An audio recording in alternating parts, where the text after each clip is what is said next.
America में राष्ट्रपति चुनाव के नतीजों को लेकर पिछले कई महीनों से सियासी खींचतान चल रही थी। अब इसी बीच ट्रंप के समर्थकों की भीड़ ने यूएस कैपिटल हिल बिल्डिंग के बाहर जमकर हंगामा किया। ट्रंप समर्थकों के जरिए किए गए इस हंगामे को अमेरिका के इलेक्टेड प्रेसिडेंट जो बाइडेन ने राजद्रोह करार दिया है। वहीं वाशिंगटन डीसी में भड़की हिंसा पर पीएम मोदी ने भी चिंता जाहिर की है। अमेरिका में जारी हंगामे के बीच प्रधानमंत्री मोदी ने ट्वीट करते हुए कहा है कि वाशिंगटन डीसी में दंगों और हिंसा के बारे में जानकारी मिलने के बाद मैं काफी चिंतित हूं। सत्ता का शांतिपूर्ण तरीके से हस्तांतरण होना चाहिए। गैर कानूनी विरोध प्रदर्शन लोकतांत्रिक प्रक्रिया को प्रभावित नहीं कर सकता।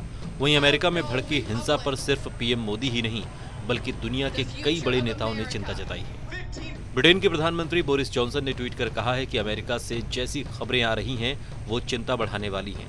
सभी को शांति से काम लेना चाहिए।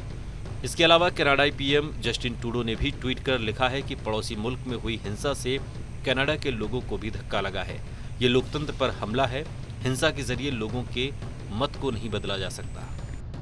ऑस्ट्रेलिया के प्रधानमंत्री स्कॉट मॉरिसन ने भी कैपिटल हिंसा को गलत ठहराया है।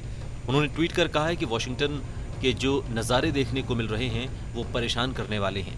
इसके अलावा स्पेन के प्रधानमंत्री पेड्रो सेचेंस ने भी अमेरिका में हुई हिंसा को लेकर ट्वीट किया है। उन्होंने कहा है कि मुझे अमेरिका के लोकतंत्र की ताकत पर विश्वास है। नए राष्ट्रपति जो बाइडेन देश को इस तनावपूर्ण माहौल से बाहर लेकर आएंगे और अमेरिकी नागरिकों को एकजुट करेंगे। संयुक्त राष्ट्र के महासचिव एंटोनियो गुटेरेस ने कहा है कि ऐसी परिस्थिति में ये महत्वपूर्ण है कि राजनेता अपने समर्थकों को हिंसा से दूर करने के लिए साथ ही लोकतांत्रिक प्रक्रियाओं और कानून के शासन का सम्मान करने के लिए आवश्यकता पर प्रभाव डालते हैं। वहीं यूरोपीय काउंसिल के अध्यक्ष चार्ल्स मिशेल ने कहा है कि अमेरिकी संसद लोकतंत्र का मंदिर है। वॉशिंगटन में हुए हमलों को देखना किसी झटके से कम नहीं है। हमें विश्वास है कि अमेरिका में सत्ता के हस्तांतरण को शांतिपूर्ण तरीके से अंजाम दिया जा सकता है। फ्रांस के विदेश मंत्री जीन ले ड्रियान ने भी इस हिंसा को गलत बताते हुए कहा है कि यह हमला अमेरिकी लोकतंत्र के खिलाफ है। इसी तरह न्यूजीलैंड, तुर्की, चिली, डच, अर्जेंटीना और वेनेजुएला जैसे देशों ने भी अमेरिका में हुई हिंसा की निंदा की है। इस बीच कार्यवाहक राष्ट्रपति डोनाल्ड ट्रंप ने अपने समर्थकों से शांति बनाए रखने की अपील की है। वहीं हंगामे को देखते हुए नेशनल गार्ड को रवाना कर दिया गया है। व्हाइट हाउस की प्रेस सेक्रेटरी ने ट्वीट कर कहा है कि राष्ट्रपति ट्रंप के निर्देश पर नेशनल गार्ड और दूसरी केंद्रीय सुरक्षा बल के जवान रवाना कर दिए गए हैं। हम हिंसा के खिलाफ और शांति बनाए रखने के लिए राष्ट्रपति की अपील को दोहरा रहे हैं। आपको बता दें कि अमेरिका के वाशिंगटन में हुई इस हिंसा में एक महिला समेत 4 लोगों की मौत हो गई है, जबकि पुलिस के साथ झड़प में कई प्रदर्शनकारी घायल हो गए हैं।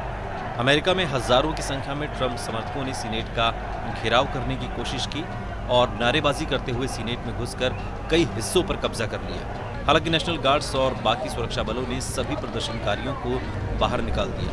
अब एक बार फिर अमेरिकी कांग्रेस में काम शुरू हो गया है। देश और दुनिया की तमाम बड़ी खबरों के लिए देखते रहिए TV9 भारतवर्ष। परवाह देश की, सोमवार से शुक्रवार रात 10 बजे TV9 भारतवर्ष पर।